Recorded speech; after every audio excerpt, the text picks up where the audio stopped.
कई बार मुझे होता है कि आप डोगरा कल्चर को प्रेजेंट नहीं करते। मैंने 2018 में फैशन शो किया था जिसमें मैंने तकरीबन 35 ब्राइडल दिखाई थी और उस पे इस लेवल का डोगरी हमारा वर्क हुआ था कि हमारे स्टूडेंट अभी ड्रेसेस बना रहे थे तो उनको 30-35 हज़ार के ऑफर आ रहे थे, अपना ड्रेस हमें दे दो।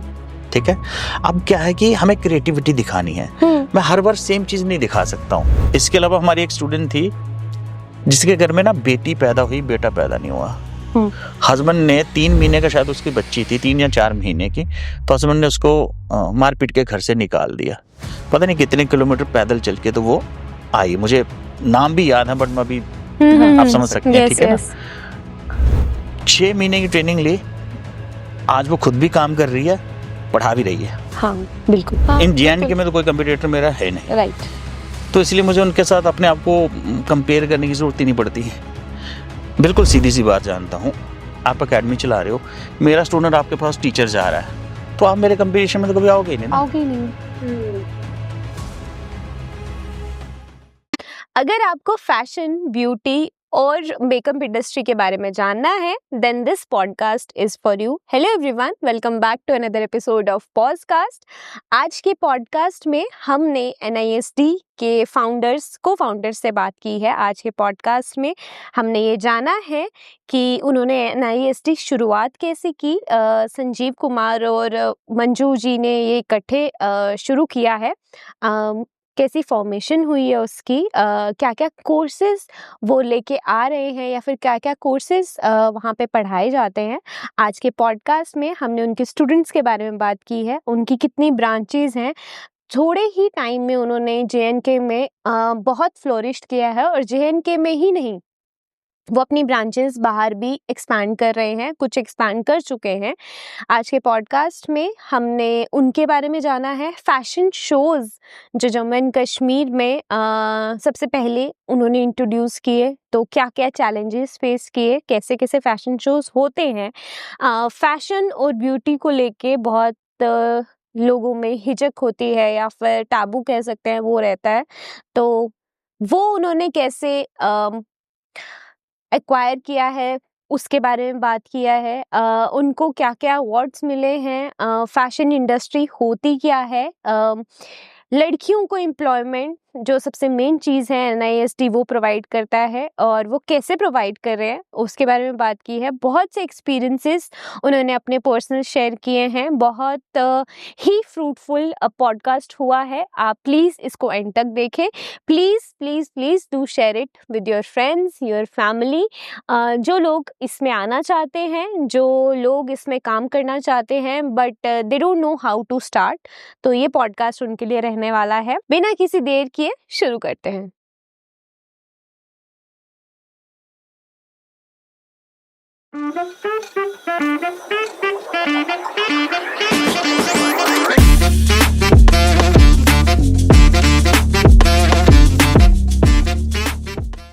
Hello everyone, welcome back to another episode of podcast. आज का पॉडकास्ट बहुत स्पेशल होने वाला है और वन ऑफ द काइंड है, क्योंकि हमारे साथ फाउंडर्स हैं NIST जम्मू के, संजीव जी एंड मंजू जी। कैसे हैं आप? बिल्कुल ठीक।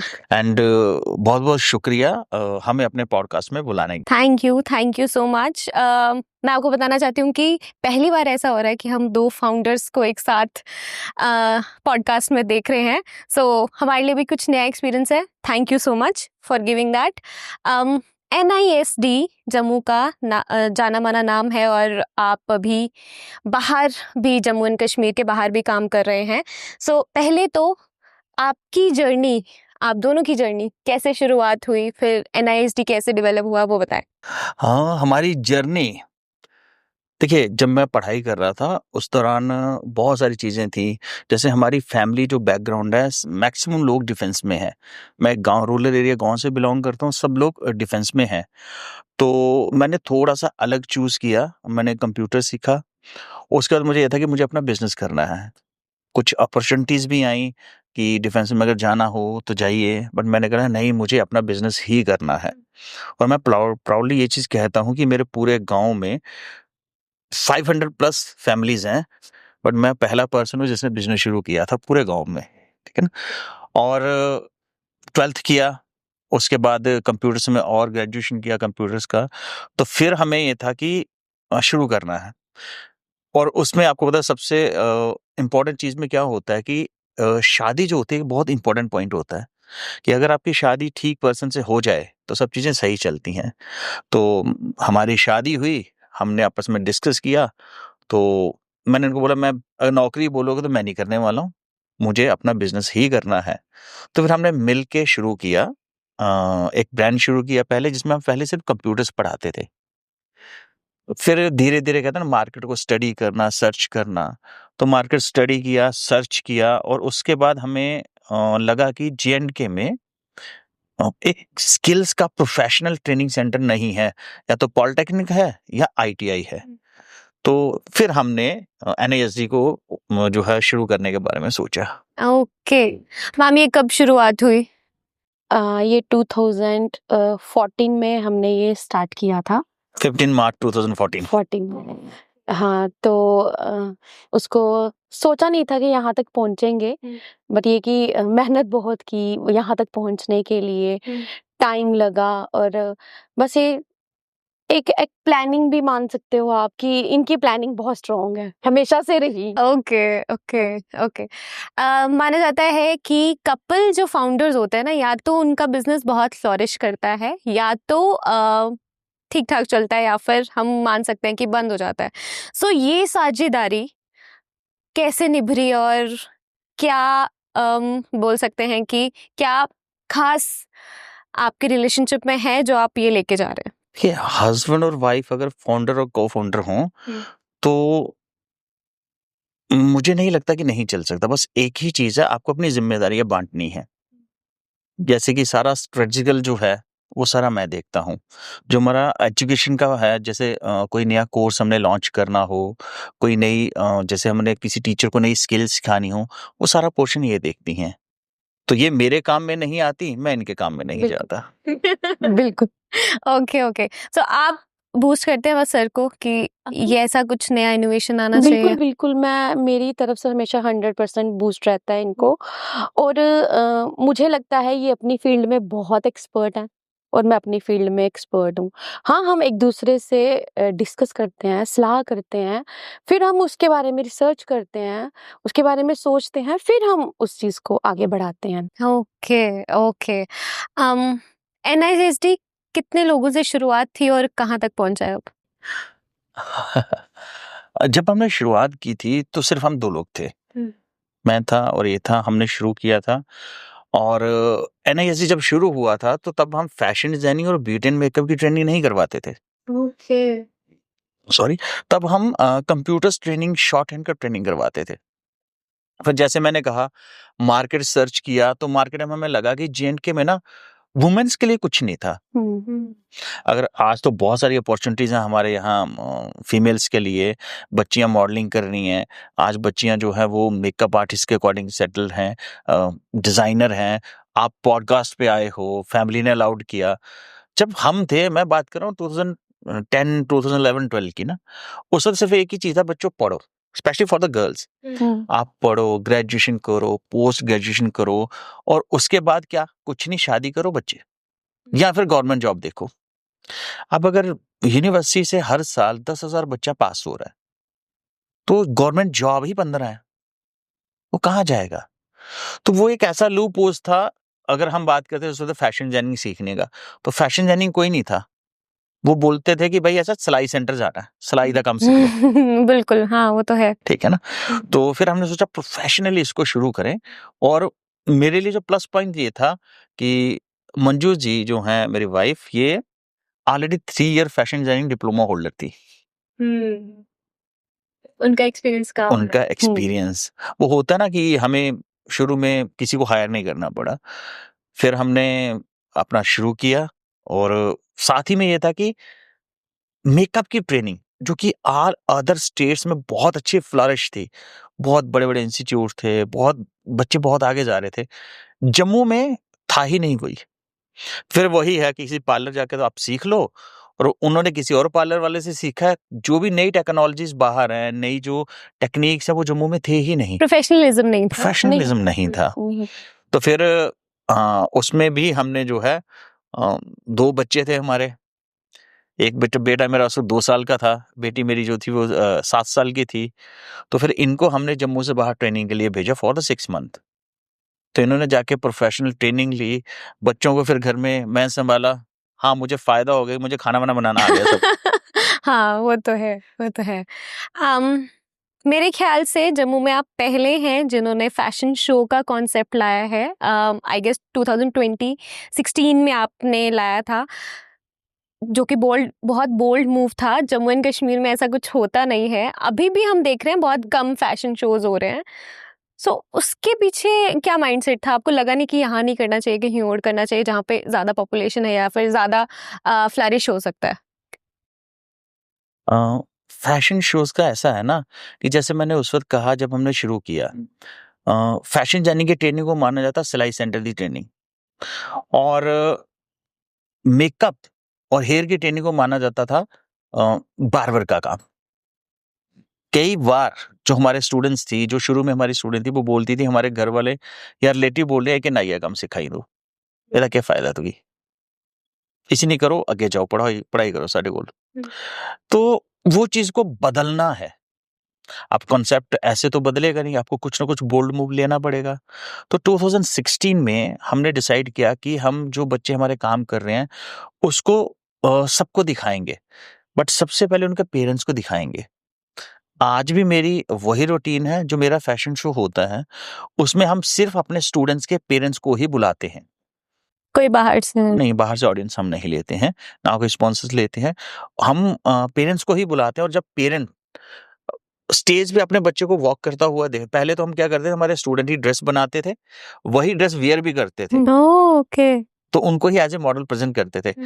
तो फिर धीरे-धीरे जागरूकता आई, समझ में आया सबको कि फ़ील्ड क्या है, और जब बच्चे बाहर जाके काम कर रहे थे, तो और ज़्यादा लोगों को समझ आई, पेरेंट्स को समझ में आई, तो फिर धीरे-धीरे फ़ील्ड जो है आगे आई, और आज मैं प्राउडली कहता हूँ कि I think more than 200 academies हैं जिनके में काम कर रही हैं। बिल्कुल, but you are the first ones. हाँ, we are the first one. Okay, okay. आप लोगों ने कितने फैशन शोज़ कंक्लूड करे हैं यहाँ पे जम्मू एंड कश्मीर में? एंड अभी मैंने सुना है कि आप बाहर पंजाब में भी कर रहे हैं। सो कितने हो गए? हमारे टोटल 11 फैशन शोज़ हो चुके हैं, जिसमें हमने लास्ट ईयर चंडीगढ़ में किया था और वो बहुत सक्सेसफुल था। और हमारे फैशन शो में सबसे अच्छी बात मुझे लगता है जो थी पहले, हमने बॉडी शेप पे नहीं ध्यान देते थे। जो देखो कोई भी मोटी लड़की है ना, उसको भी है कि मुझे मॉडलिंग करनी है। हमने इस चीज़ का कभी ध्यान नहीं दिया। इसी वजह से आज आप देखो हर लड़की में इतना कॉन्फिडेंस आ गया है कि वो ऑडिशन देने आती हैं हमें, और हमें बहुत अच्छा लगता है कि कम से कम हम उनके दिमाग से ये बात तो हटा सके। हमने इतना तो किया बॉडी पॉजिटिविटी। बिल्कुल। ये चीज़ भी बहुत मतलब अच्छी लगती है मुझे, जो आजकल की लड़कियों में है कॉन्फिडेंस इस चीज़ को लेके। हमारे फैशन शो से उन लड़कियों को इस चीज़ का भी बहुत फ़ायदा होगा। एंड मैं करेक्ट करूँगा, हमने 14 फैशन शो कर चुके हैं, जिसमें फैशन शो के साथ जो ब्राइडल फैशन शोज़ हैं, उनका इन्होंने बोला नहीं। हम 4 ब्राइडल फैशन शोज़ कर चुके हैं। उधमपुर की हिस्ट्री का पहला फैशन शो जो था वो हमने किया था, और अभी हमारा 15th फैशन शो है। और जो इन्होंने बॉडी शेमिंग की बात कही, आज मेरे पास एक लड़की आई थी फ्रॉम द रूरल एरिया, उसकी 5 फीट की भी हाइट नहीं है। तो वो सर मुझे करना है। तो हमें लगा कि वो कर सकती है, तो हमने बोला कोई दिक्कत नहीं बेटा, आप आ जाओ, हम आपको उसी तरीके का ड्रेस देंगे कि आप। बॉडी शेमिंग हमने कभी किया ही नहीं। किया है। अगर आप मेरे शोज़ देखोगे ना, आपको उसमें हर जो है हर तरीके की लड़की मिलेगी। आपको उसमें पतली लड़कियाँ मिलेंगी, मोटी लड़कियाँ मिलेंगी, कुछ ऐसी लड़कियाँ हैं जिनको खुद पे कॉन्फिडेंस ही नहीं था, जी मेरा रंग इतना साफ नहीं है, तो मैं कैसे करूँगी? आपको सब मिलेंगी, और उसका हमें बहुत फ़ायदा हुआ कि हमारे जो स्टूडेंट्स हैं, अब मैंने उनको एक ऐसी लड़की देता हूँ जो जनरली वो कहते हैं नहीं, इसका तो रंग इतना अच्छा नहीं है, पर उन्होंने उस पे भी मेकअप किया, और बहुत ही बढ़िया, और वो बच्चे जीते भी। Okay, okay. मैम, हम ऐसी सोसाइटी में रहते हैं जहाँ पे ना हमें लगता है कि मेकअप वाली दीदी, या फिर हम बोल सकते हैं जैसे सर ने बोला कि टैबू होता है सिलने वाला, कढ़ाई वाला काम, ये बहुत ही टैबू के साथ आता है। अब आप देख रहे हैं थैंक्स टू यूर एकेडमी, या फिर हम कोई भी एकेडमी लें, कि वो लोग अभी इसको अडॉप्ट करें कि नहीं, it's a profession and it's very professional. तो वो चेंज आपने देखा है आपके जब आपने शुरू किया था, ये चीज़ थी, अब थोड़ी कम हुई है, ऐसा कुछ है? नहीं, ये चीज़ बढ़ी है, ये चीज़ बढ़ी है। लोगों को पता चला कि ये काम सीखना चाहिए, ये काम करना चाहिए, और मुझे लगता है इसका बेनिफिट हमारी आने वाली जनरेशन को ज़्यादा होगा। वो टैबू जो आप बात कर रहे हो, टैबू ब्रेक हुआ है। पहले ये था कि कई बार मेरे पास बच्चे जब सीखने लगे और लड़की जो माँ बाप से ना लड़के उसको लेके आती थी और वो मुंह पे बोल देते थे, मैं तो नहीं चाहता, इसने एमए किया है, मैं तो नहीं चाहता कि ये जो है वो ये अब क्या नाई का काम सीखेगी। हाँ, वो पढ़े। वो बोल देते थे। अब ये है कि वो बोलते हैं बेटा ग्रेजुएशन करो या ना करो, कोई ऐसी स्किल सीख लो। तो मैं प्राउडली आज ये कहता हूँ, मेरे पास 10th पढ़ा हुआ बच्चा भी जो ट्रेनिंग लेता है, उसके बाद सेटल है, वो काम करता है, वो फ्री नहीं बैठता। उसको ये नहीं देखना। और आज मेरे पास तकरीबन आप लगेगी 400 स्टूडेंट हैं हमारी ब्रांचेस में। We have 8 branches. जम्मू के जिस हिस्से तक अब जो बच्चे जम्मू से यहाँ नहीं आ सकते हमारे पास, जम्मू में दूर-दराज से, तो हमने वहाँ अपनी ब्रांचेस शुरू की हैं। जैसे उधमपुर में हमारी ब्रांच है, कठुआ में हमारी ब्रांच है, गांधीनगर लक्ष्मी नारायण मंदिर के अपोजिट हमारी ब्रांच है, और बड़ी ब्रह्मपुरा में हमारी ब्रांच है, और अभी रिसेंटली हमारी ब्रांच जो है वो आरएसपुरा में शुरू हुई थी 1 साल पहले, और जस्ट 15 डेज बैक हमारी एक सांबा में ब्रांच शुरू हुई है। ठीक है ना? तो ये सिर्फ इसीलिए है कि जागरूकता आई है, वो टैबू खत्म हुआ है। पेरेंट्स को समझ में आया है कि आज अगर सिर्फ हस्बैंड कमाएगा तो फैमिली नहीं चलेगी। अगर आपको अपने बच्चों को एक अच्छी लाइफ देनी है तो हस्बैंड सिर्फ वाइफ को कमाना ही है, और अगेन गवर्नमेंट जॉब तो है ही नहीं। और एक टैबू जम्मू में अभी भी है कि बेटा इंडस्ट्री में जाके जॉब नहीं करनी। ठीक है? और जो मुझे लगता है हमने जो सबसे बड़ा टैबू ब्रेक किया इन जे.एंड.के, वो ये था, यहाँ बीए एमए करने के बाद बच्चियाँ वो शादी कर रही हैं और सिर्फ अपने घर पे किचन का काम, वही काम कर रही हैं, सारा दिन उनका फ्री था। तो उनको अंदर गिल्ट होता था कि मैं इतनी पढ़ी क्यों?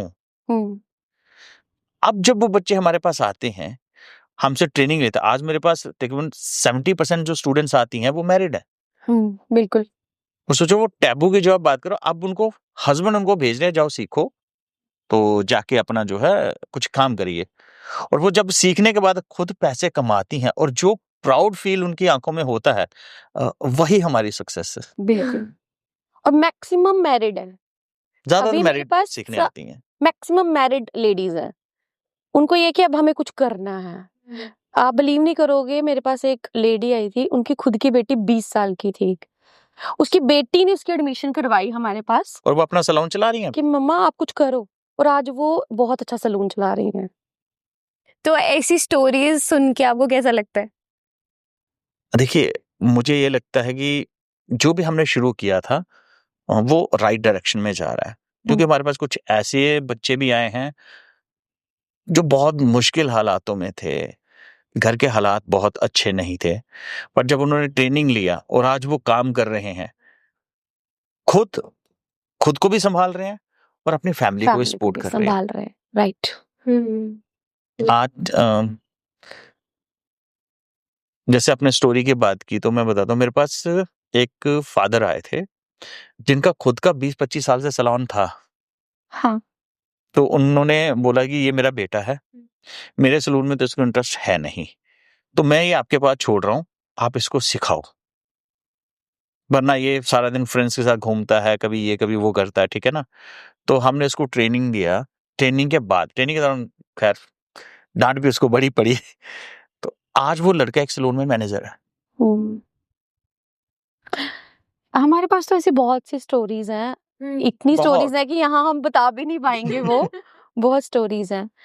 आप मानोगे कि कुछ औरतों के घर इस कोर्स करने के बाद बच गए। ऐसा भी हुआ है? हाँ, बहुत ऐसी लेडीज हैं, आपको तो पता ही है कि लेडीज को कितनी चीजों का देख के चलना पड़ता है। ऐसी लेडीज भी मेरे पास थी कि जिन्होंने कोर्स किया और उसके बाद उन्होंने काम करना शुरू किया, कुछ अर्न हुआ और उनकी फैमिली बिल्कुल सेटल हो गई, उनका घर बस गया। मुझे उस चीज का भी बहुत अच्छा लगता है कि हम ऐसा कुछ कर सकते हैं लोगों के लिए, या ऐसे कुछ लेडीज के लिए हम कर पा रहे हैं, तो ये बहुत अच्छी बात है। आज के दौर पे एम्प्लॉयमेंट जनरेट करना बहुत बड़ी बात है और आप लोग वो कर रहे हैं, दैट्स रियली ग्रेट। मैम, ये क्वेश्चन आपके लिए है, घर और काम को बैलेंस करना आजकल की लिए लड़की के लिए स्पेशली बहुत डिफ़िकल्ट होता है। पीछे से बहुत सपोर्ट चाहिए, फैमिली का भी, फैमिली मेम्बर्स का भी। सो आप उसको कैसे हैंडल करते हैं? और अगर कोई लड़की देख रही है जो काम करना चाहती है लेकिन थोड़ी सी स्केप्टिकल है कि मैं कैसे काम करूं, मेरा घर कौन देखेगा, सो आप उसके लिए क्या कहना चाहेंगे? देखो, काम तो कोई भी इजी नहीं है, हर काम में मुश्किल होती है, बस सब चीज़ों को मैनेज करना पड़ेगा, टाइम को मैनेज करना पड़ेगा, और जो आपका लाइफ पार्टनर है उसके साथ मैनेज करना पड़ेगा, उसको भी आपके साथ मैनेज करना पड़ेगा। बस थोड़ी मैनेजमेंट की है, बाकी और कुछ नहीं। कुछ भी कर सकती है एक लेडी, चाहे तो क्या नहीं कर सकती है। मुझे तो लगता है कुछ भी कर सकती है, बस विल पावर चाहिए और कुछ नहीं। सर, आप कुछ ऐड करना चाहेंगे? अब मैं और क्या बोलूं, उससे ज्यादा तो एक और चीज मैं बोलूंगी कि आपका पार्टनर सपोर्टिंग होना चाहिए। अगर आपका पार्टनर सपोर्टिंग है तो आप कुछ भी कर सकते हो जिंदगी में। और जो लड़कियां हैं अनमैरिड हैं, अगर उनकी फैमिली उनको सपोर्ट कर रही है तो उनको भी ऐसे स्टेप्स उठाने चाहिए, कुछ करना चाहिए लाइफ में। बिल्कुल। मैं अभी भी जब क्लास में होता हूँ ना कभी, तो जो मैरिड औरतें हैं उनको मैं स्पेशल बोलता हूँ, आप शायद इस दुनिया की सबसे लकीएस्ट लड़कियां हैं, राइट। औरतें हैं, कि आपके हस्बैंड ने आपको बोला जाके सीखो। बिल्कुल। वरना हस्बैंड बोलते हैं आप सिर्फ घर का काम करो, बाहर नहीं जाना। बिल्कुल। तो ये वो एक्चुअली वो बहुत लकी हैं जिनको उनके हस्बैंड्स बोल रहे हैं। देखो, जब अनमैरिड है ना तो लड़की जिद करके भी आ सकती है, मेरे को तो जाना ही जाना है। बिल्कुल मैरिज के बाद चीजें बदल जाती हैं। बदल जाती है। तो जिनके हस्बैंड उसको बोलते हैं कोई टेंशन नहीं, आप जाओ, घर पे बच्चे हैं, फैमिली मिलके संभाल लेगी, उनकी फैमिली उनको सपोर्ट कर रही है, उनके हस्बैंड उनको सपोर्ट, उनसे लकी कोई भी नहीं है। राइट, वो तो है बिल्कुल। सर, आपके कोर्स पे आते हैं, आप मुझे थोड़ा सा ब्रीफ करें कि कितने साल का कोर्स रहता है, क्या क्या सीखने को मिल सकता है इसके अंदर? देखिए, हमारी जो ट्रेनिंग है, अगर हम मेकअप की बात करें तो मेकअप की हमारी ट्रेनिंग शुरू हो जाती है 15 डेज से, और मैक्सिमम हमारे पास आता है 1 ईयर।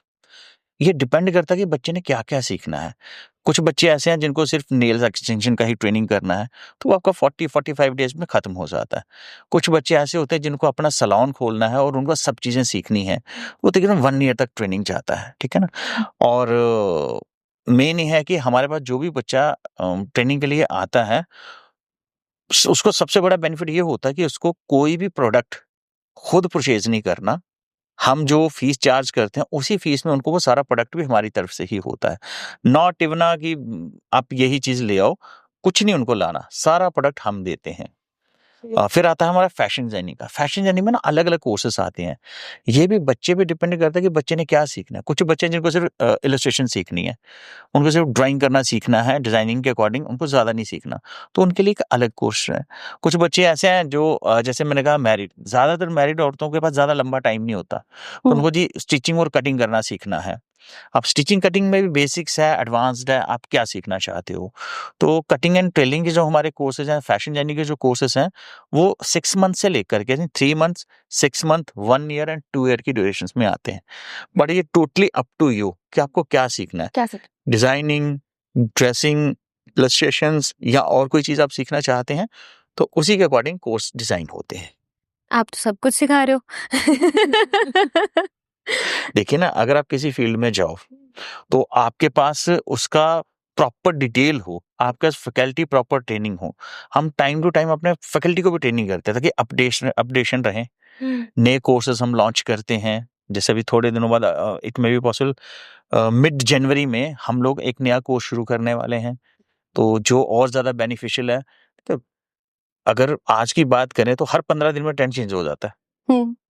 और मेकअप में तो यू कांट थिंक कि उसमें इतने ट्रेंड चेंज होते हैं और अगर आप अपडेट नहीं होगे, आज आपने ट्रेनिंग लिया, आपने सीख लिया, तो आप बोलोगे पूरी जिंदगी वो चलेगा, तो नहीं चलेगा। वो तो है, बिल्कुल। ठीक है ना। वो after 10 days, after 15 days, after 10 months, after 1 year वो बदलेगा, और जब वो बदलेगा तो आपको अपडेट होना ही है। बिल्कुल। तो अगर किसी और को अपडेट होना है तो वो ट्रेनिंग के लिए हमारे पास आएगा, तो हमको उनसे पहले अपडेट होना है। बिल्कुल राइट। तो इसलिए टीचर्स ट्रेनिंग हमारा एक रेगुलर पार्ट है। जैसे कुछ नया आता है, पहले हमारे टीचर्स को ट्रेनिंग होती है उसकी, फिर हम उसको लॉन्च करते हैं। ओके सर, ऐसा भी हुआ होगा ना कि जो आपके पास एज ए स्टूडेंट आए हैं वो आपके एज ए फैकल्टी मेंबर भी ज्वाइन हुए हैं, ऐसा? हम मैक्सिमम अपने ही स्टूडेंट्स को ट्रेनिंग देके बिल्कुल।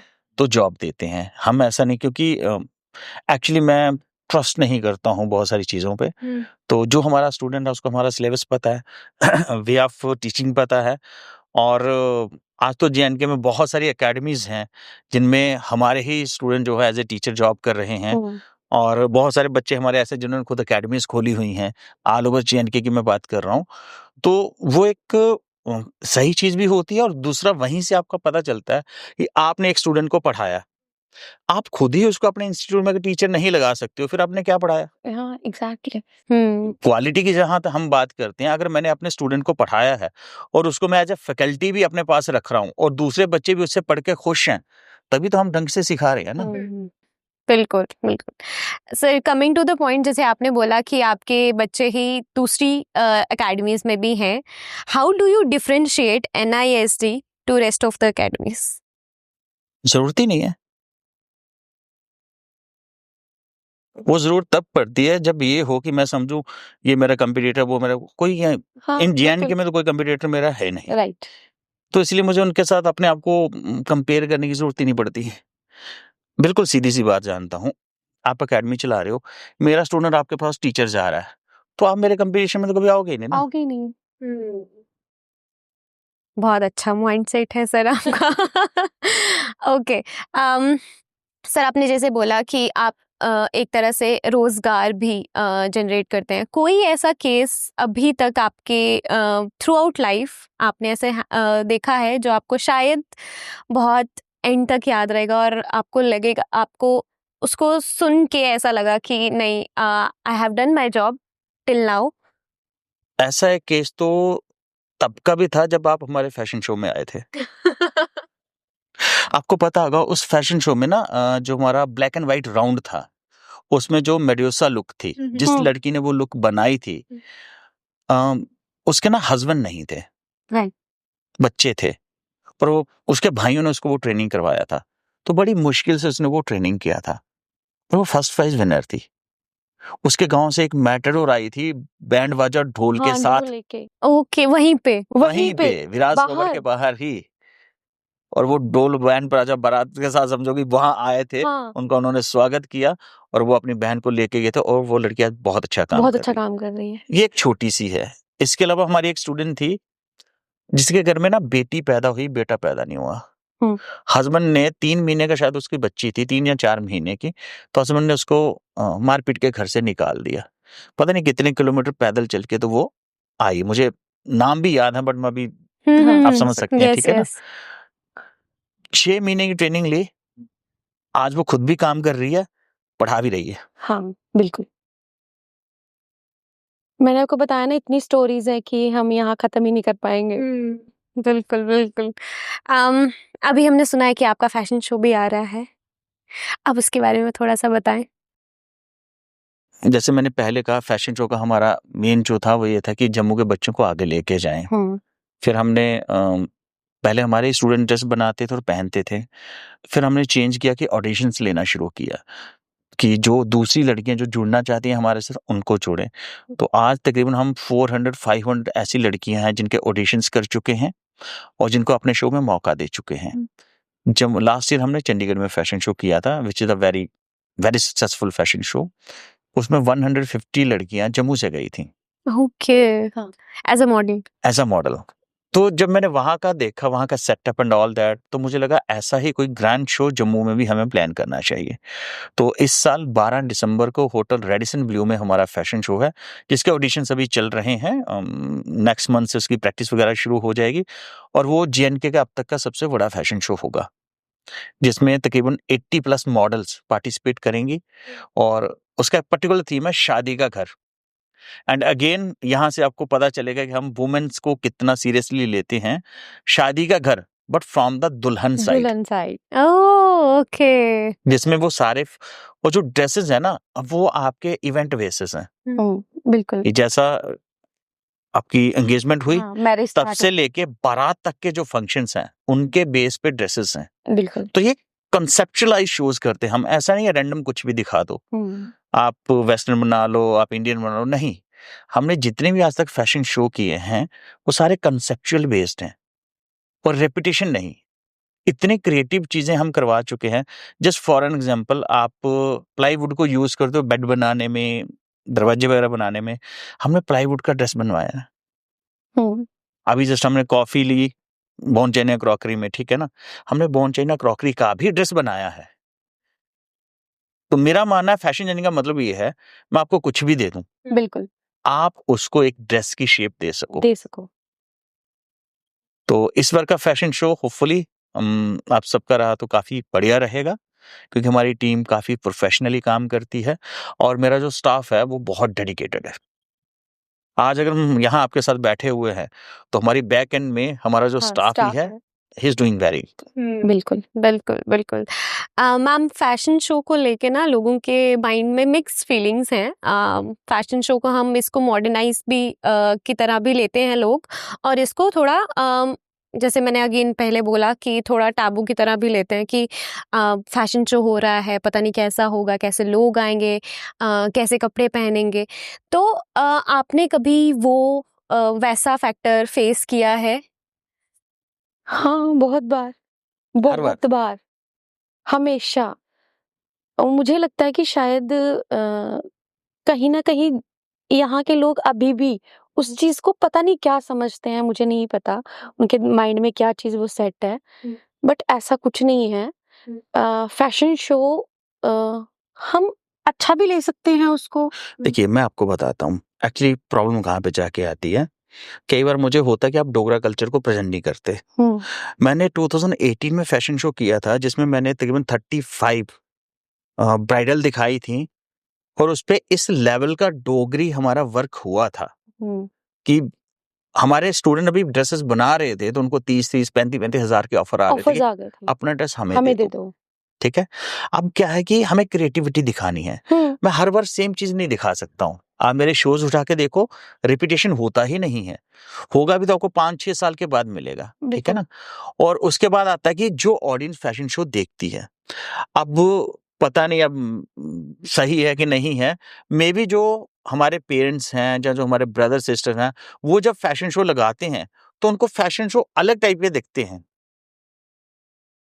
उनको लगता है ये तो सही नहीं है। अब जैसे मैंने बोला शादी की थीम, आप एंगेजमेंट करोगे तो एंगेजमेंट टाइप के ड्रेसेस हैं। अब उसमें मैं जो है बच्चे को शॉर्ट्स तो नहीं डालूंगा, ठीक है ना। उसके बाद जैसे आपका मेहंदी की रस्म है तो उसमें मेहंदी से रिलेटेड ड्रेसेस हैं। फिर बारात की रस्म है तो आपके बारात से रिलेटेड ड्रेसेस हैं। तो एक कॉन्सेप्ट है, एक थीम है, तो उसके बेस पे होता है। बट इसमें यह है कि अभी बहुत चेंजेस आई हैं, बहुत। और यही रीजन है कि मैं फैशन शो में सिर्फ बच्चों के पेरेंट्स को बुलाता हूँ। बिल्कुल, आप आइए, आप देखिए कि आपके बच्चे क्या कर रहे हैं। और इससे पेरेंट्स का माइंड भी चेंज होता है। और सबसे ज्यादा इसमें माइंड चेंज होता है जो लड़कियां पार्टिसिपेट करती हैं उनका। हाँ, बिल्कुल। अगर आपने मेरे फैशन शो में किसी भी तरीके से पार्टिसिपेट किया, चाहे एज ए मॉडल, चाहे एज ए मेकअप आर्टिस्ट, चाहे एज ए फैशन डिजाइनर, आपके जब फ्यूचर में आपकी फैमिली होगी, अगर आपकी बेटी होगी बोलेगी ना मम्मा मुझे फैशन शो करना है, आप मना नहीं करोगे, क्योंकि आपको ऑलरेडी पता है, क्योंकि उन्होंने देखा होगा कि कैसा होता है। तो हम जो काम कर रहे हैं उसका रिजल्ट आपको 15 साल के बाद देखने को मिलेगा। बिल्कुल। हाँ बिल्कुल। स्पीकिंग ऑफ पेरेंट्स, आपने किसी के पेरेंट्स से इंटरैक्ट किया है? How do they feel about their children? देखो, पेरेंट्स तो हर पेरेंट्स चाहता है हमारा बच्चा कुछ ना कुछ ज़रूर करे। तो मुझे लगता है कि पेरेंट्स पेरेंट्स तो हमेशा ही चाहेगा ही। हाँ, बिल्कुल अच्छा करे। बस आजकल की जो जनरेशन है ये थोड़ी-सी ना, मुझे लगता है हमारे टाइप की नहीं है। हम कुछ ज़्यादा हार्ड वर्क करते थे, आजकल बच्चे स्मार्ट वर्क पे ज़्यादा आ गए हैं। तो पेरेंट जो हैं, जब उनसे इंटरेक्शन होता है, तो जब स्टार्टिंग में आते हैं वो यही बोलते हैं, सर आप देख लेना जो भी है, ठीक है ना? कि उनको पता है बच्चे थोड़े, बट जब बच्चा हमारे पास आता है, एक्चुअली हम रूल्स एंड रेगुलेशन में बहुत मानते हैं। बच्चा काम नहीं करेगा, डांट पड़ेगी। बच्चा टाइम से नहीं आएगा, तब भी हम उसको मना करेंगे। तो रूल्स में हम बहुत ज़्यादा बिलीव करते हैं। तो जब वो बच्चा 1 साल के बाद इवेंट करता है, जहाँ उसकी ट्रांसफॉर्मेशन होती है ना, तो फिर पेरेंट्स को लगता है, नहीं यार, सही जगह गए थे और अब हमारे बच्चे, और वही बच्चा देखिए, तालाब तिलों से मेरे पास एक लड़की आती थी, उसकी बहन ग्रेजुएट थी, भाई भी ग्रेजुएशन कर रहा था, उसने 12th के बाद बोला, पापा मुझे एक ट्रेनिंग करना है। हाँ, कोर्स करना। ट्रेनिंग लिया, बहन अभी शायद एमए कर रही है।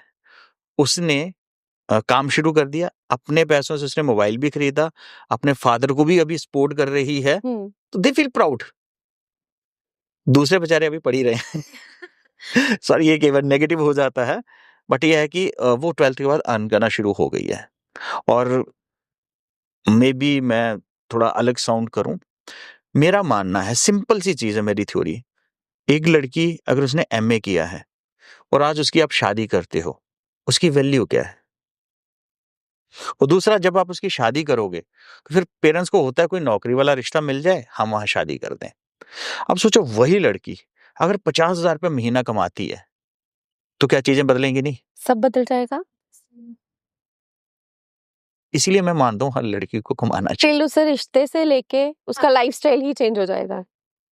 और उसकी बात की वैल्यू होगी वो अलग। बिल्कुल। जी।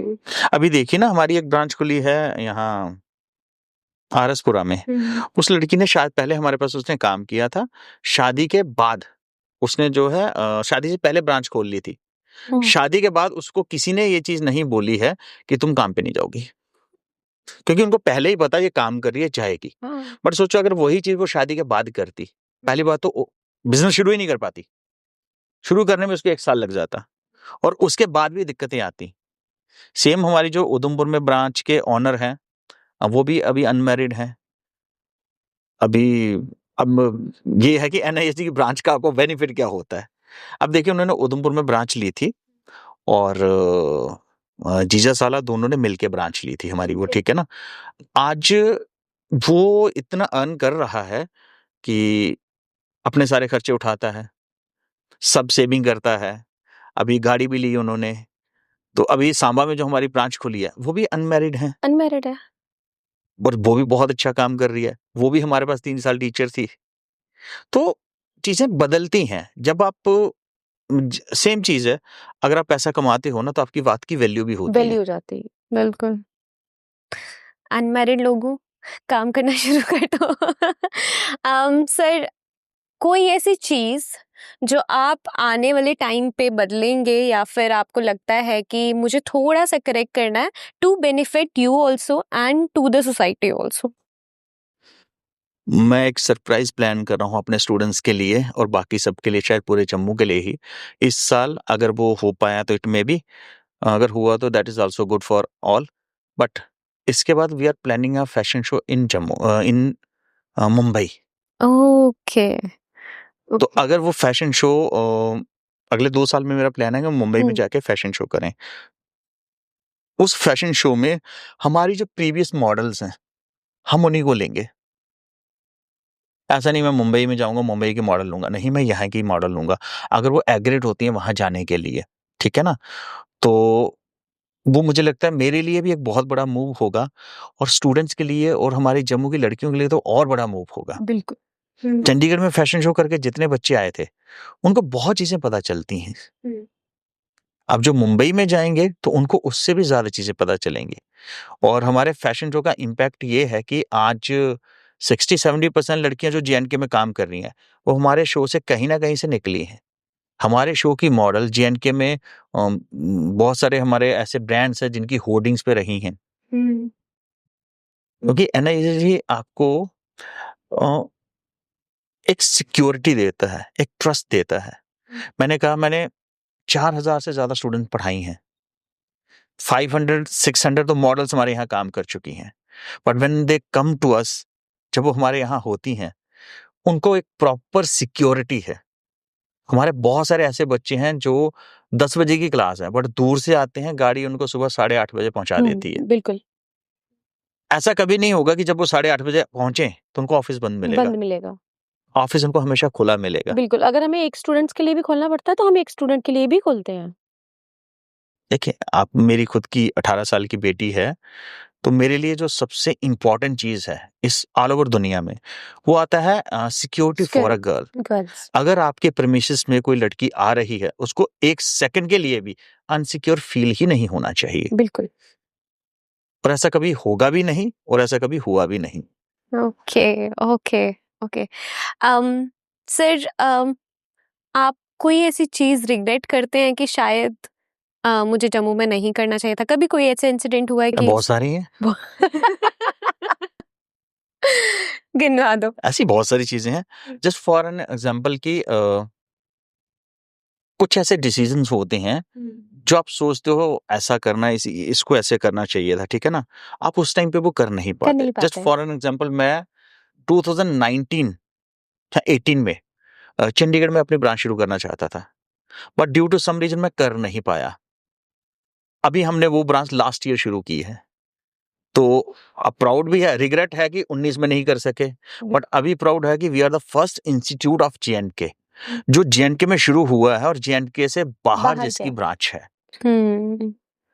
बिल्कुल। तो वो एक रहेगा मुझे कि अगर 2019 में मैंने वो शुरू किया होता, इट में बी पॉसिबल आज जो बड़े नाम हैं, उनमें एक नाम पंजाब में भी हमारा होता। जे.एंड.के में तो खैर वी आर नंबर 1।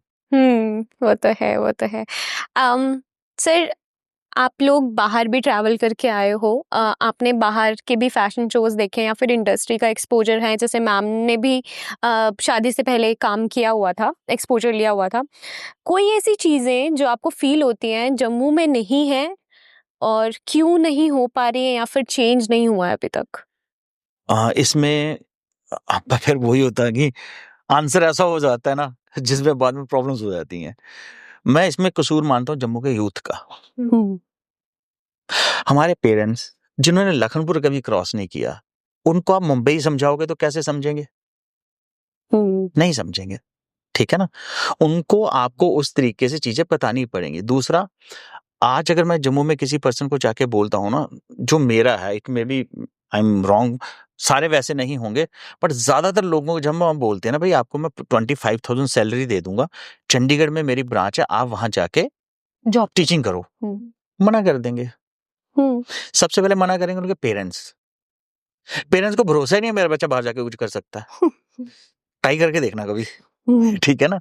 दूसरा क्या कि बच्चे यहाँ के बैठ के ना वो सोचने लग जाते हैं कि जी वहाँ मेरे को कपड़े धोने हैं, मेरे को खाना बनाना है, मेरे को बर्तन भी साफ करने पड़ेंगे, किराया भी देना पड़ेगा, 25,000 सैलरी है तो मुझे तो 5 ही बचेगा। तो वो कहता है जम्मू में 10 भी मिले काफ़ी है। उनको ये नहीं पता जम्मू में से 10 को 25 बनने में 10 साल लगेंगे। वहाँ 25 को लाख बनने में 3 साल लगेंगे। तो इस मामले में मैं सोचता हूँ यूथ को थोड़ा आगे आना चाहिए और अभी तो बहुत सारी चीजें बदली भी हैं। तो इसमें मैं यूथ को समझता हूँ कि यूथ को और आगे आना चाहिए। हम ऐसे एक ना सिक्योर नेट में रहना चाहते हैं अपने घर पे। हमारे पेरेंट्स हमको सिक्योर नेट में रखते हैं। हाँ, वो तो है, वो तो है। अगर मैं आपको बोलूं कि फैशन को आप डिफाइन करें अपने अपनी टर्म्स में कि फैशन क्या है, क्योंकि अगर हम किसी अपने अपने पेरेंट्स को सिखाएंगे तो वो फैशन को मॉडर्नाइज कर देंगे, स्कर्ट्स, शॉर्ट ड्रेसेस, उसको उस तरह से लेंगे। लेकिन आप मुझे बताएं कि आपके डेफिनेशन क्या है फैशन की? जी आप बताओ आपकी क्या है? देखिए, फैशन तो पहले भी था, ऐसा नहीं है कि फैशन पहले नहीं था। मुझे लगता है आज से ज्यादा फैशन पहले था। और फैशन को अगर देखा जाए तो फैशन से आप कितना कुछ कर सकते हो। अगर आप उसको स्किल बना लो, आप उससे अर्न कर सकते हो। अगर आप जिसको मेकअप की साइड देखा जाए तो आप उससे भी अर्न कर सकते हो। तो मुझे लगता है फैशन कोई बुरा वर्ड नहीं है, फैशन बहुत अच्छा वर्ड है। मेरे अकॉर्डिंग फैशन का मतलब थोड़ा सा अलग है। मैं चाहता हूँ, जैसे मैंने अभी आपसे कहा कि मैं आपको कुछ भी दूं, कोई भी प्रोडक्ट, कुछ भी, मैंने आपको मोबाइल फोन दे दिया, आपको इसको भी क्रिएटिवली ड्रेस में बदलना आना चाहिए। अगर मैं सिर्फ ड्रेस की बात करूं फैशन में, तो आप इतने जागरूक होने चाहिए कि आपको किसी भी चीज को बना सके in the form of dress, चाहे मटेरियल कुछ भी हो। और इस फील्ड में अगर हम बात करते हैं कि इनकम का या कमाई का, वो अगर आप ये सोचो कि मुझे सिर्फ दर्जी ही बनना है, सलवार कमीज ही सिलनी है, उससे आगे नहीं जाना, तो फिर वही अर्निंग है, ठीक है। बट ऐसे बच्चे भी हैं, ऐसे लोग भी हैं, इवन कि जम्मू में ऐसे बड़े सारे हमारे पर्सन जो काम कर रहे हैं। आप उनके पास जाइए, उनको बोलिए मुझे अपनी मैरिज के लिए लहंगा बनाया है, वो आपको 5 लाख रुपए का एस्टिमेट देंगे एक लहंगे का। तो क्रिएटिविटी अगर आपके अंदर है, आप अच्छा सोच सकते हैं, तो ऐसी कौन सी चीज है जिसमें फैशन का ट्रेंड नहीं है। बिल्कुल। आप आज पेन लोगे, वो भी डिजाइन होता है। आप जहाज लोगे, वो भी डिजाइन होगा। आपका स्टूडियो भी डिजाइन हुआ होगा। यहाँ ये फोटो चाहिए, हम माइक कैसे रखेंगे, हर चीज पहले डिजाइन होती है। तो फैशन डिजाइनिंग का फील्ड फील्ड जो सिर्फ कपड़ों तक ही सीमित नहीं है। जैसे मैंने कहा, कुछ इलिस्ट्रेशन में बहुत अच्छे होंगे, तो वो बहुत सारे ब्रांड के लिए इलिस्ट्रेशन का काम कर सकते हैं। कुछ लोग आर्ट में बहुत अच्छे होंगे, तो वो आर्ट के अकॉर्डिंग बहुत काम कर सकते हैं। कुछ लोग ड्रेसेस को अलग अलग मटेरियल से बनाने में बहुत जो है एक्सपर्ट होते हैं, वो उसमें जा सकते हैं। और मेरा तो वैसे भी मानना है कि आप हर चीज में एक्सपर्ट नहीं हो सकते। अगर आप डिजाइनिंग सीख रहे हो, तो आपको ये पहचानना कि आपका फोटे क्या है। आप वेस्टर्न ड्रेसेस बहुत अच्छे बनाते हो, तो ट्रेडिशनल में जाओ ही मत। अगर आप ट्रेडिशनल बहुत अच्छा बनाते हो, तो आप उसमें मत जाओ कि वेस्टर्न बनाने लग जाओ। और दूसरा, आपको आपका ड्रेस एक्सप्लेन करना आना चाहिए टू योर कस्टमर। आजकल जब हम मॉडर्न आर्ट की बात करते हैं, 90% 99% समझ में ही नहीं आता मॉडर्न आर्ट है क्या। हाँ, ठीक है ना। वो तो है। और जब जिसने वो बनाया है, वो आपके साथ बैठेगा तो आपको बताएगा ना, इसको बनाने में मेरी ये सोच थी। तो जितने वो बोलेगा, आप उतने पैसे उसको दोगे। तो ड्रेस बनाना, उसके मटेरियल के बारे में जानकारी होना, और उसको प्रेजेंट करना, उसकी एसेसरीज के बारे में आपको पूरी जानकारी हो, तो ये फील्ड बहुत बड़ी है और आप इसमें अनलिमिटेड अर्न कर सकते हो। और आजकल तो वैसे भी सब कुछ ऑनलाइन है। जरूरी नहीं है आपको जम्मू में बैठे हो, जम्मू वालों को ही ड्रेस बेचने हैं। बिल्कुल, ऑनलाइन स्टोर्स जो रहते अभी आज जो हमारा ये फैशन शो हो रहा है, इसी में आज ही मेरे पास एक ड्रेस आया है जो शो के बाद यूएसए जा रहा है। यूएसए जा रहा है। हाँ, नाइस नाइस। तो मतलब बहुत ज्यादा है अर्न करने के मौके, लेकिन वही है कि आपको अवेयर होना चाहिए। हमें अवेयर होना चाहिए। देखिए ना, अगर मैं आज बात करता हूँ, जैसे अपने एम्प्लॉयमेंट की बात की, मेरे तकरीबन 1000+ स्टूडेंट्स हैं जिनके खुद के सैलून्स हैं और बुटीक्स हैं, क्या फैशन हाउसेस हैं, ऑल ओवर जे के।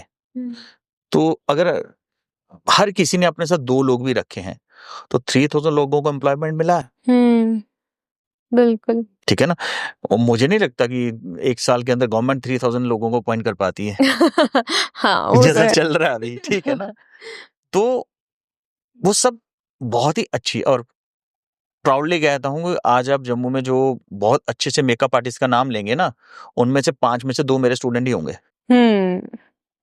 बिल्कुल बिल्कुल। तो उसी तरीके से अनएम्प्लॉयमेंट भी दूर होती है, बच्चे अर्न करना भी शुरू करते हैं, और उनका कॉन्फिडेंस भी बढ़ता है, और मेन उनकी आने वाली पीढ़ी संभल जाती है। बिल्कुल बिल्कुल।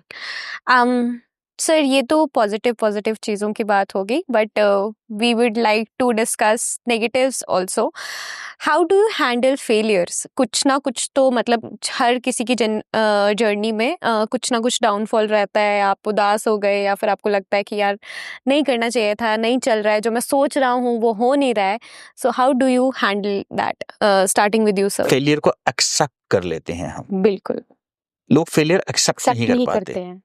वो मान नहीं पाते। अगर मैंने आज, समझ लीजिए कि मैंने आज बख्शी नगर में एक अपना काम शुरू किया, नहीं चला, तो मैं ये नहीं बोलूंगा हाँ यार मेरा प्लानिंग गलत था, वहां के लोग ही अच्छे नहीं है। तो वो ब्लेम गेम नहीं करते हम, कि अगर मैं फेल हो रहा हूं ना, तो मैं उसको एक्सेप्ट करता हूं, ये मेरी वजह से हुआ। क्योंकि डिसीजन मेरा था, तो मेरी सर्च में कमी होगी या मेरी किसी और चीज में कमी होगी। तो फेलियर को अगर आप उससे ओवरकम होना चाहते हो, सबसे पहले तो एक्सेप्ट करो कि हाँ, ये मेरी गलती थी या मेरे से नहीं हो पाया या सही टाइम नहीं है। जस्ट फॉर एन एग्जाम्पल, बहुत देर पहले मूवी आई थी रोजा, फ्लॉप हो गई थी। री रिलीज पे नेशनल अवार्ड मिला। उस वक्त लोगों को उसकी समझ ही नहीं आई, बाद में आई। तो जरूरी नहीं है आज मैंने जो काम शुरू किया, जो मैं कर रहा हूं, वो आज ही लोगों को समझ में आए। तो वो मेरी गलती है कि मैंने थोड़ा जल्दी कर दिया। तो मुझे अपना फेलियर एक्सेप्ट करना आना चाहिए। और मुझे लगता है हम अपने फेलियर से भी सीखते हैं बहुत कुछ, कि जो हमने गलती ये की, हम नेक्स्ट टाइम ये गलती नहीं करेंगे। किसी महान इंसान ने बोला है, आज की गलतियां कल का एक्सपीरियंस है। राइट। बिल्कुल बिल्कुल। आप लोग गॉड में बिलीव करते हैं? हाँ, बहुत। आपको लगता है कि आपको जो कुछ भी मिल रहा है ये उसी की वजह से है या नहीं? क्योंकि आजकल जैसे लोग सक्सेस पाते हैं ना, वो लगता है, उनको लगता है कि नहीं, सिर्फ हमारा हार्ड वर्क ही था, हमने मेहनत की है तभी हो रहा है। ऐसा कुछ है? थोड़ा सा इसमें मैं अलग से सोचता हूँ। जैसे कि गॉड ने अगर आपकी सेहत अच्छी है, आपके हाथ पैर सलामत हैं, दिमाग सोचने के लिए दिया है, तो इससे ज्यादा वो क्या करेगा? हमारे लिए काम थोड़ी ना उन्होंने वो आपको सब कुछ दे दिया जो आपको चाहिए था। और ये इसीलिए है ताकि आप हार्ड वर्क कर सको। तो हार्ड वर्क तो आप ही करोगे ना। आप जहाँ बैठे रहो, अब मेरा फोन आएगा, अगर मुझे कॉल उठानी है तो मुझे ही जाके पकड़ के उठाना पड़ेगा। फोन बन गया, मैंने 2 लाख का फोन खरीद लिया, वो खुद उठ के कान के साथ लग के बात थोड़ी होगी। तो गॉड का काम है आपके फेलियर में आपको मजबूती देना, आपके विचारों को शुद्ध रखना, और आपके फेलियर्स में के साथ जब आप कामयाब हों तो आप इतने ज्यादा वो ना हो जाओ कि जी गॉड ने कुछ भी नहीं किया। कोई ना कोई ताकत तो है ही। बिल्कुल बिल्कुल। हमने आपकी फोटोज बहुत अवार्ड्स लेते हुए भी देखी है। इनकी देखी होंगी, मेरी कम। हाँ जी, मैम की। नहीं, ये बैक कैमरा होते मेरे साथ ही है। नहीं, मैं उस वक्त as a driver, as a coolie, ये सब ड्यूटीज होती हैं मेरी। हाँ मैम, तो आपको कोई ऐसा मोमेंट याद है कि आपको जब फर्स्ट अवार्ड मिला था, आपका कैसा एक्सपीरियंस था? आपको लगा कि जाना चाहिए, नहीं जाना चाहिए? क्योंकि कुछ लोग वैसे भी होते हैं ना, थोड़े इंट्रोवर्ट, पता नहीं कैसा रहेगा कैसा नहीं, तो कैसा एक्सपीरियंस था आपका? मेरा बहुत अच्छा एक्सपीरियंस था और मेरी विल पावर यही है, यही हमेशा मुझे हर चीज के लिए पुश करते हैं।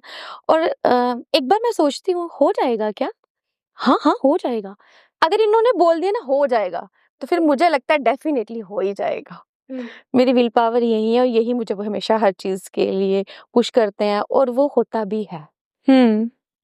सर, मेरे लिए जो इस मामले में प्राउड मोमेंट में बोलता हूँ, फर्स्ट अवार्ड तो हमेशा से आपका जो वो रहता ही है, जो हमें हिना खान से मिला था दिल्ली में। उसके बाद नेक्स्ट अवार्ड हमें मिला था जयपुर में, हमारे शो से ठीक 10 दिन पहले, 2021 में। फिर हमारा नेक्स्ट अवार्ड आया था शिल्पा शेट्टी से। फिर हमें जम्मू रत्न, जो मैंने आपको भी, आपके पास भी है, मैंने देखा यहाँ पे, ठीक है। देन आफ्टर मुझे जिस मोमेंट का, जो मैं बोलूँ इन सब में जो सबसे प्राउड मोमेंट थी, मेरे अचीवर अवार्ड फंक्शन था, जिसमें हम क्या करते हैं, जो हमारे स्टूडेंट ने सैलून्स खोले हैं या फैशन हाउसेस खोले हैं या जो अच्छी जॉब कर रहे हैं, उनको हम हर साल ना अवार्ड्स देते हैं। उसमें मैंने कुबरानी रितु रानी जी को बुलाया था और वो वहाँ प्रेजेंट थी। मेरे लिए वो शायद मेरी लाइफ की सबसे इम्पोर्टेंट और सबसे बड़ी कामयाबी में से मैं एक मानता हूँ। और दूसरा था, अभी हमें मुंबई में जो है स्टार्स अवार्ड मिला था।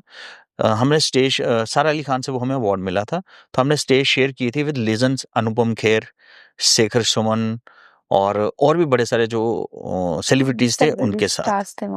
तो वो भी मेरे लिए काफी प्राउड मोमेंट थी। क्योंकि इतने awards I guess Jammu and Kashmir में, मतलब we are most awarded academy of JNK। And many congratulations sir. Thank you. Alright, हम पॉडकास्ट की लास्ट लेग में हैं। जाते जाते वन बाय वन आप अपनी पूरी लाइफ का एक्सपीरियंस, जो आपने कुछ भी अच्छा सीखा है या बुरा सीखा है, लर्निंग्स आप शेयर करना चाहते हैं so that people of all age groups कुछ सीख पाएं या फिर अपनी लाइफ में यूटिलाइज कर पाएं? सर, आपसे। देखिए, मैंने अपनी पूरी लाइफ में जो चीज़ें सीखी हैं, उनमें से मोस्ट इम्पोर्टेंट चीज़ थी, वो थी पेशेंस। कि अगर मैं आज काम कर रहा हूँ, मैं बोलूँ जी मैंने अभी आज बिज़नेस शुरू किया है, वो मेरा बिज़नेस चलना ही चाहिए, नहीं। हो सकता है आपके पास पहले कुछ भी ना हो। पेशेंस बहुत ज़रूरी चीज़ है, ठीक है? फिर स्ट्रैटेजिकली आपको प्लानिंग करना आना चाहिए।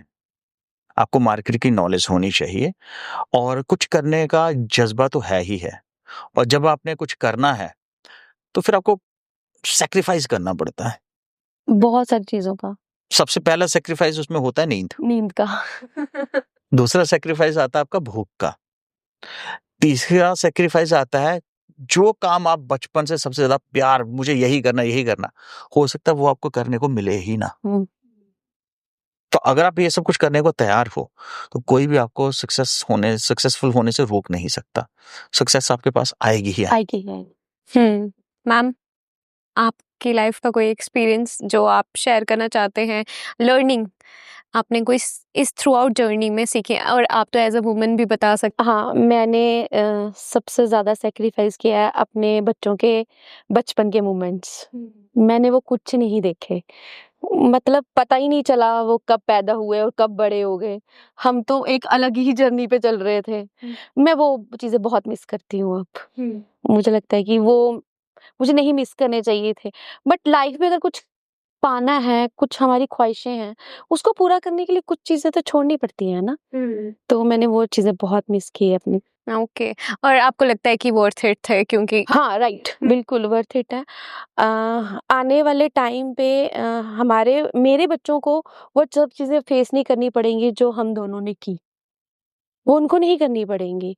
बट मैं फिर भी उनको यही सिखाऊँगी कि आपको भी ऐसे ही चलना है, ताकि हमारी आने वाली पीढ़ी अच्छी रहे। देखिए, अगर हम कुछ करने के बाद सोसाइटी को कुछ दे सकें, सोसाइटी में कुछ जागरूकता ला सकें, तो मुझे लगता है वो हमारी सबसे बड़ी अचीवमेंट वही है।